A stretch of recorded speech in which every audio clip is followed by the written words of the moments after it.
మొదటి నుంచి ఏమన్నా తెల్లగా ఉన్నావా? ఇప్పుడేమో నల్లగా ఉన్నా అని మాట్లాడతాను. నేను ఈ లంగకున్న నీళ్లు విండు అని అన్నా, ఏమో అందం గురించి మాట్లాడతాను. అయినా నువ్వు నల్లగా ఉన్నా కొంచెం అందంగానే ఉంటావు అనుకో. అగో ఎట్లా చూస్తున్నాడు చూడు. సిగ్గుపడింది చాలు గాని పోయిగా చికెన్ తీసుకురాపో. ఓహో ఇదంతా చికెన్ కోసమా? మరి అప్పుడే చెప్పచ్చుగా ముక్క. ఓ ఎడ్డోడా, నేను అప్పటి నుంచి చెప్పేది కూడా గా చికెన్ కోసమే. పోయి తీసుకురాపో. ఒసేయ్ మీ చెల్లొచ్చి 4 రోజులు అవుతుంది. వచ్చినాడు మటన్ తెచ్చిన, తెల్లారి చికెన్ తెచ్చిన, ఆడ తర్వాత చేపలు తెచ్చిన. ఇలా ఒకరు పప్పుతో తింటే ఏమవుతుంది? అగ్గో మా బావి ఎందుకు గిట్లా మాట్లాడుతాడు? ఈయనేమో తెమ్మన్నట్టు చికెన్ తెచ్చినా మటన్ తెచ్చినా చేపలు తెచ్చినా అనుకుంటా అంటాడు. నేనేమన్నా తెమ్మని చెప్పిన్నా? నేను ఉండే ఇంట్లో అసలు ఉండనే ఉన్నా. ఓ ముదర చెప్పడా, మెల్లగా మాట్లాడు. నా చెల్లి ఇన్నదనుకో బాధపడుతుంది.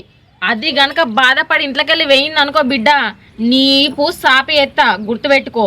పోనీ పోతే నాకే పైసలు మిగులుతాయి. మీ చెల్లి వచ్చిన